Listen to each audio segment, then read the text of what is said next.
Videos देखने के लिए सब्सक्राइब करें जनसत्ता.com, बेल आइकन दबाकर पाएं लेटेस्ट नोटिफिकेशंस।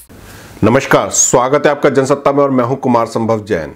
मैं आपके सामने एक बार फिर हाजिर हूं अब तक के कोरोना अपडेट्स के साथ। देश में लॉकडाउन 3.0 लागू है और उसके साथ ही कई जरूरी रियायतें दी गई हैं, लेकिन इस दौरान देश में कोरोना वायरस के मामले बेतहाशा बढ़ गए और देश में इस खौफनाक वायरस के सारे रिकॉर्ड टूट गए।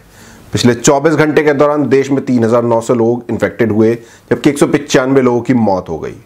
देश में अब तक 1,568 लोगों ने जान गंवा दी है। वहीं कुल संक्रमित लोगों की संख्या 46,433 हो गई है।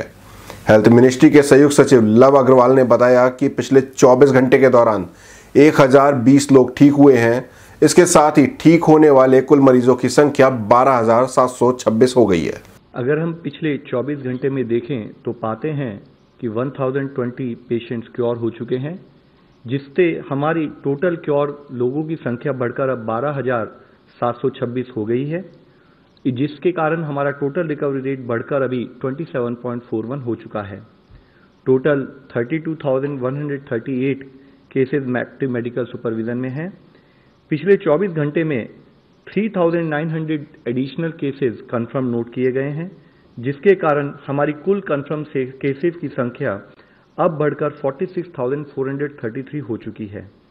पिछले 24 घंटे में भारत में कोविड-19 के कारण हुई डेथ्स में 195 केसेस का इंक्रीज नोट किया गया है, जिसके कारण कुल डेथ्स की संख्या अब बढ़कर 1,568 हो चुकी है।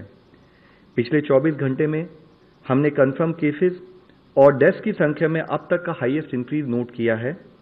हम एक इन्फेक्शियस डिजीज से डील कर रहे हैं, इसलिए timely reporting of cases and there management is very crucial.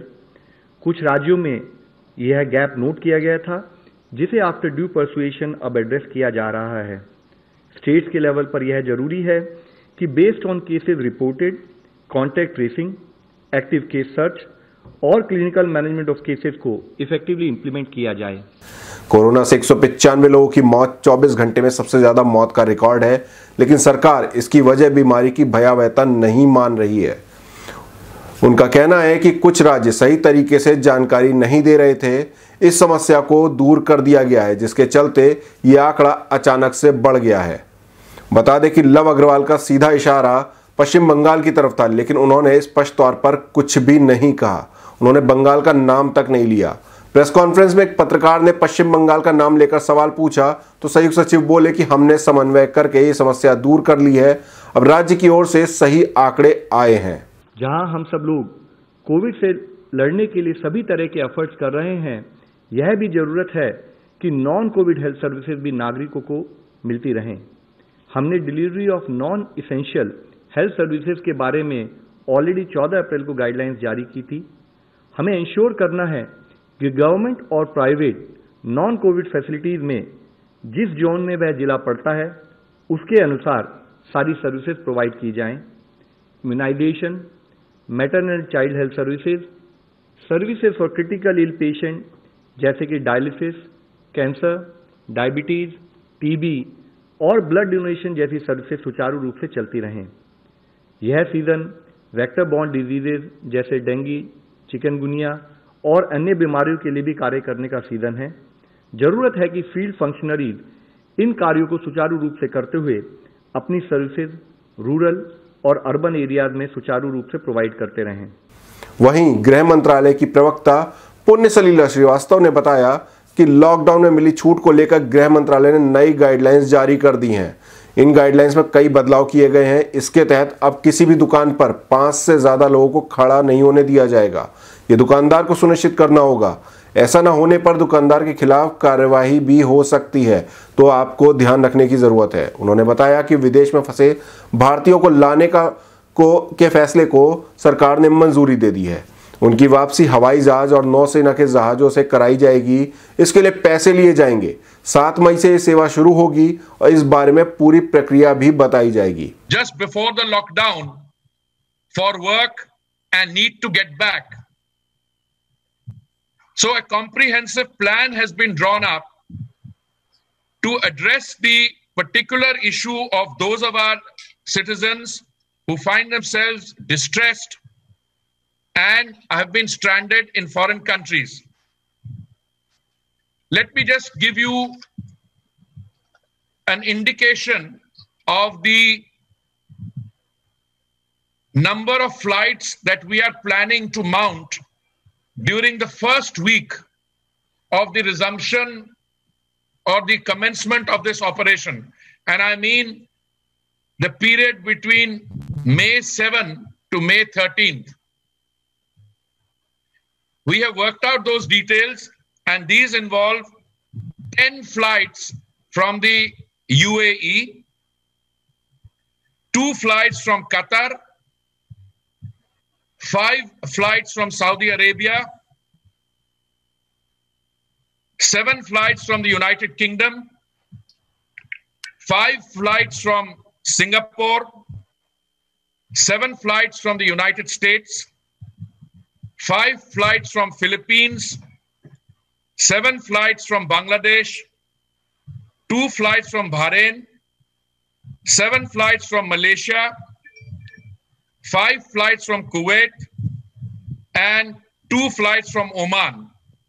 This brings the total number of flights that will be operated during the first week to 64. Home ministry के प्रवक्ता के मुताबिक प्रवासी मजदूरों की वापसी के लिए अब तक 62 स्पेशल ट्रेनें चल चुकी हैं। 70,000 लोगों ने इसका फायदा उठाया है। 5 मई को भी 13 ट्रेनें चल रही हैं। हमारे प्रदेश के कामगार श्रमिक काफी प्रदेशों में हैं और निरंतर उनको हम लोग ला रहे हैं। अब तक लगभग 63,958 लोगों को से अधिक, यानी लगभग 65,000 से अधिक लोगों को प्रदेश में विभिन्न श्रमिकों को, कामगारों को, छात्रों को लाया जा चुका है या एक स्थान से दूसरे स्थान भेजा जा चुका है। ऐसे में माननीय मुख्यमंत्री जी ने आदेश कल किया था, मैंने आपको कल अनाउंसमेंट किया था, जन सुनवाई पोर्टल jansunwai.up.nic.in पर यदि कोई भी व्यक्ति बाहर है, हमारे प्रदेश के बाहर है, वो दर्ज करा सकता है अपना नाम। और यदि कोई व्यक्ति उत्तर प्रदेश में है और उत्तर प्रदेश से बाहर जाना चाहता है तो वो भी अपना नाम दर्ज कराना चाह सकता है। jansunwai.up.nic.in इस पोर्टल का इस्तेमाल करें।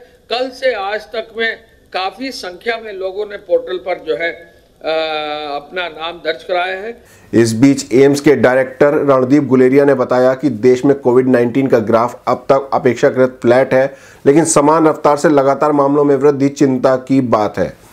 एक्सपर्ट्स का अनुमान है कि कोरोना वायरस के मामलों की संख्या में अगले 4 से 6 सप्ताह यानी कि मई के आखिर में या जून के मध्य तक तेजी आ सकती है।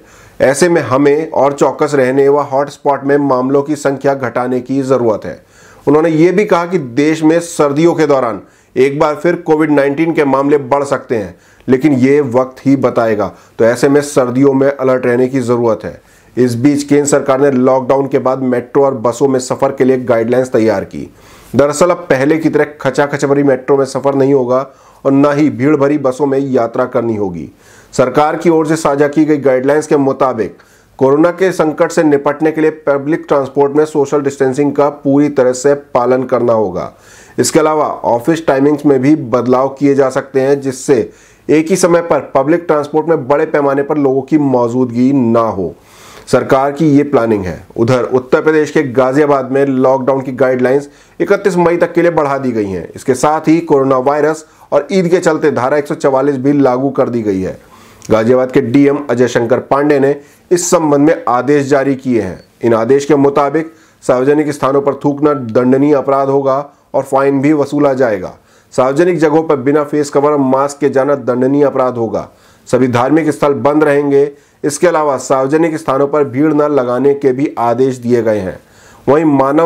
वहीं केंद्रीय मानव संसाधन विकास मंत्री रमेश पोखरियाल ने ट्वीट किया है कि देश भर में सीबीएसई की 10वीं बोर्ड परीक्षाएं अब नहीं होंगी। हालांकि नॉर्थ ईस्ट दिल्ली को इससे अलग रखा गया है। यहाँ छात्रों को परीक्षा की तैयारी के लिए 10 दिन का अतिरिक्त समय मिलेगा।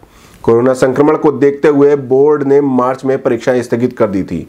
वहीं कोरोना संकट के बीच तेलंगाना सरकार भी बिना परीक्षा के 1 से 10वीं तक के सभी छात्रों को अगली क्लास में प्रमोशन देगी। जेईई की जो हमारी परीक्षाएं हैं वो हमने तय किया है कि 19 जुलाई 20 से 23 जुलाई 2020 तक ये जेईई की परीक्षाएं होंगी।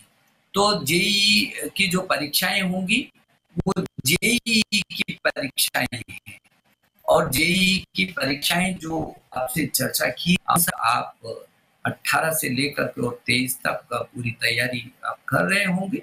और बहुत सारे छात्रों के मन में था कि कब हो रहा है, वो आज से ही जुट जाए। और मेरी उनको शुभकामना कि वो बहुत अच्छी तरीके से इस परीक्षा में उत्तीर्ण हो। जेईई एडवांस अगस्त में होगा और उसकी तिथि भी हम आपको अवगत कराएंगे। मेरी शुभकामना है कि आप खूब अच्छी तैयारी करें और आप चिंतित मत होइए।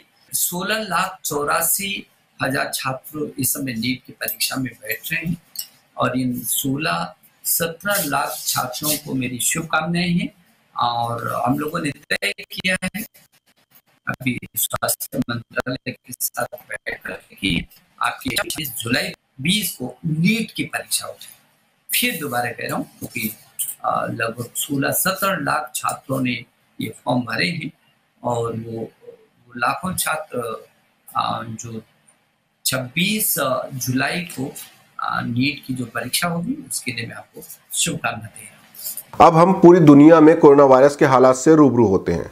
पूरी दुनिया में कोरोना वायरस से अब तक 2,52,390 लोगों की मौत हो चुकी है। 36,45,194 लोग संक्रमित हैं। वहीं 11,94,872 लोग ठीक होकर अपने घर पहुंच चुके हैं। अगर अमेरिका की बात करें तो यहाँ 12,12,835 लोग इन्फेक्टेड हैं। वहीं 69,921 लोग जान गंवा चुके हैं।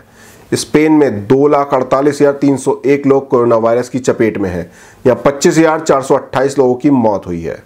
इटली में 2,11,938 लोग इन्फेक्टेड हैं जबकि 29,079 लोगों की मौत हो चुकी है। ब्रिटेन में 1,90,584 लोग कोरोना से संक्रमित हैं। यहाँ 28,734 लोगों की मौत हो गई है। फ्रांस में 1,69,462 लोग खौफनाक वायरस कोरोना से जूझ रहे हैं। वहीं 25,201 लोग अपनी जान गंवा चुके हैं। जर्मनी में 1,66,152 लोग इन्फेक्टेड हैं। यहाँ 6,993 लोगों की मौत हुई है। रूस में 1,45,268 लोग कोरोना संक्रमित हैं। यहाँ 1,365 लोगों की मौत हो चुकी है। तुर्की में संक्रमितों का आंकड़ा 1,27,659 पहुंच चुका है। यहाँ 3,461 लोग जान गंवा चुके हैं। ब्राजील में भी 1,08,620 लोग इन्फेक्टेड हैं। यहाँ 7,367 लोगों की जिंदगी कोरोना वायरस लील चुका है। ईरान में 98,647 लोग कोरोना वायरस से जूझ रहे हैं। वहीं 6,277 लोगों की मौत हो चुकी है। ये थे अब तक के कोरोना अपडेट्स। कोरोना के बारे में और भी जानकारी पाने के लिए बने रहिए जनसत्ता के साथ।